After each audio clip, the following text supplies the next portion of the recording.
नमस्कार, आप देख रहे हैं एमपी न्यूज़। मैं हूं पूजा रघुवीर आपके साथ। न्यूज़ रूम में बात करेंगे एमपी की कुछ बड़ी महत्वपूर्ण खबरों पर। बात करेंगे इस दौरान इस समय चर्चाओं का विषय बनी हुई फिल्म द कश्मीर फाइल्स की। तो इंदौर में कांग्रेस ने हाल ही में रिलीज हुई मूवी द कश्मीर फाइल्स को लेकर भाजपा पर निशाना साधा है। कांग्रेस ने कहा है कि भाजपा ने 2007 में रिलीज हुई मूवी परजानिया और 2004 में बनी डॉक्यूमेंट्री फाइनल सॉल्यूशन को रिलीज होने का विरोध किया था। हम दोबारा इन फिल्मों को ऑनलाइन प्लेटफॉर्म पर लेकर आए हैं। तब इन फिल्मों को ऑनलाइन बमुश्किल 50,000 व्यू आए थे, लेकिन हमने फिल्मों के निर्माता निर्देशकों से बात करके दोबारा यूट्यूब पर रिलीज इसे करवाया है। इन्हें 15 दिनों में ही लाखों लोग देख चुके हैं। वहीं कांग्रेस का मानना है कि इन फिल्मों के देखने के बाद लोगों के सामने सच्चाई आएगी।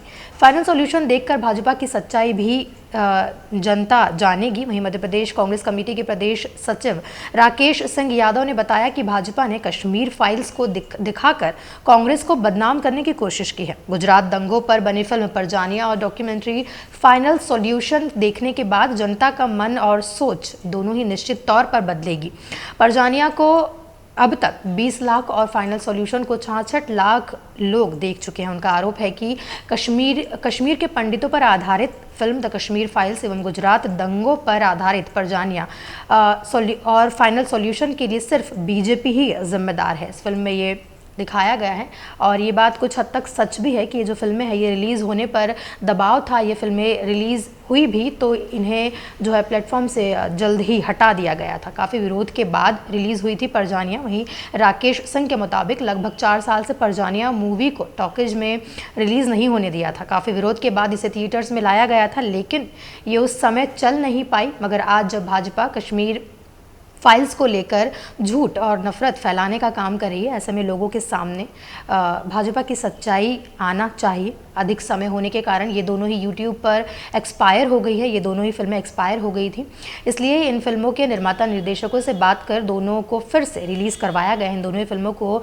फिर से रिलीज़ करवाया गया है कांग्रेस के द्वारा। वहीं विवेक अग्निहोत्री की फिल्म द कश्मीर फाइल्स लगातार सुर्खियों में अभी बनी हुई है। फिल्म को जहाँ देश भर से तारीफें मिल रही है, तो वहीं इसे लेकर खूब विवाद भी लगातार हो रहा है। 1990 में कश्मीरी पंडितों के साथ हुए अन्याय की दास्तान ये फिल्म सुनाती है। इसको लेकर एक आईएएस अफसर ने अपनी राय रखी है, जिसे लेकर एक नया विवाद अब जन्म लेता दिखाई दे रहा है। मध्य प्रदेश के एक एडमिनिस्ट्रेटिव अफसर नियाज खान ने ट्विटर पर लिखा है कि इस फिल्म के प्रोड्यूसर्स को देश में हुई मुसलमानों की हत्याओं पर भी एक फिल्म बनानी चाहिए। नियाज ने अपने ट्वीट में लिखा, द कश्मीर फाइल्स ब्राह्मणों की तकलीफ दिखाती है। उन्हें कश्मीर में पूरे सम्मान के साथ रहने का अधिकार मिलना चाहिए। प्रोड्यूसर्स को देश के अलग अलग राज्यों में बड़े पैमाने पर हुई मुसलमानों की हत्या को लेकर भी एक फिल्म ज़रूर बनानी चाहिए। मुसलमान कीड़े मकोड़े नहीं हैं, वो भी इंसान है और देश के नागरिक हैं, ऐसा एक आईएएस अफसर ने कहा है जो कि इंदौर के हैं।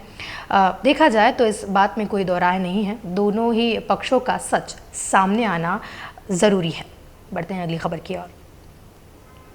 प्रधानमंत्री नरेंद्र मोदी ने पार्टी में परिवारवाद को लेकर एक बार फिर अपना रुख स्पष्ट किया है। उनके ताज़ा बयान के बाद प्रदेश के सियासी गलियारों में खलबली मच गई है। दरअसल एमपी बीजेपी में परिवारवाद की बेल लंबी है। एमपी में बीजेपी की परिवारवाद की बेल काफ़ी लंबी है।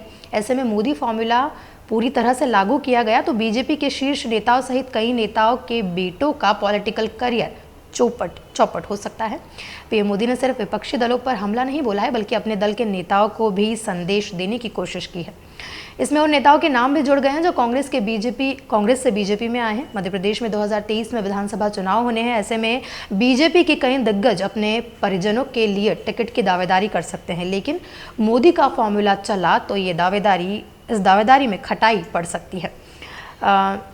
मुख्यमंत्री शिवराज सिंह चौहान के बेटे कार्तिकेय सिंह चौहान राजनीति में एक्टिव है। वो अपने पिता के विधानसभा क्षेत्र बुदनी में सक्रिय है। वहीं पिछले 2 विधानसभा चुनाव में प्रचार की जिम्मेदारी भी कार्तिकेय ने संभाली। कुछ समय पहले कार्तिकेय अमेरिका चले गए।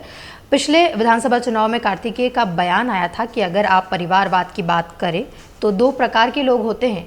एक तो वो जो बचपन से चांदी का चम्मच मुंह में लेकर आते हैं और तुरंत कोई पद लेकर कुछ ना कुछ बन जाते हैं। दूसरे मेरी तरह होते हैं। मैं ना कोई पद की उम्मीद कर रहा हूँ और ना मुझे पार्टी से टिकट चाहिए। ये कहना था मुख्यमंत्री शिवराज सिंह के बेटे कार्तिकेय का। वहीं सिंधिया राजवंश की चौथी पीढ़ी अब राजनीति के मैदान में सक्रिय होती नजर आ रही हैं। केंद्रीय मंत्री ज्योतिरादित्य सिंधिया के बेटे महाआर्यमन भी राजनीति में उतर सकते हैं। महाआर्यमन पिछले कुछ वक्त से लगातार सार्वजनिक कार्यक्रमों में नजर आते रहे हैं। वहीं ज्योतिरादित्य सिंधिया के कांग्रेस छोड़कर बीजेपी में जाने के फैसले के ट्वीट ने खासी सुर्खियां बटोरी थी। उन्होंने पिता के फैसले पर गर्व करते हुए ट्वीट किया था। यह पहला मौका था जब सिंधिया घराने की चौथी पीढ़ी सियासी तौर पर मुख नजर आई थी। बीजेपी के कद्दावर नेता और शिवराज सरकार में पीडब्ल्यूडी मंत्री गोपाल भार्गव के बेटे अभिषेक भार्गव मध्य प्रदेश की राजनीति में सक्रिय हो गए हैं। पंचायत चुनाव में अभिषेक परिवारवाद की राजनीति पर सवाल खड़े कर सुर्खियों में रहे। अभिषेक ने कहा था कि पंचायत चुनाव में भी बीजेपी केंद्रीय नेतृत्व द्वारा परिवारवाद पर बनी गाइडलाइन का पालन होना चाहिए। यदि पूर्व ही किसी के परिवार में विधायक या सांसद है तो फिर उस परिवार के किसी अन्य सदस्य को सरपंच, जनपद या जिला पंचायत का चुनाव नहीं लड़ाना चाहिए।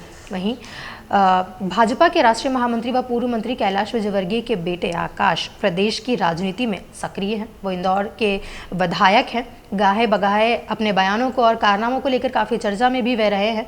वहीं बात करें गृह मंत्री नरोत्तम मिश्रा के बेटे सुकर्ण मिश्रा ग्वालियर चंबल क्षेत्र में सक्रिय हो चुके हैं।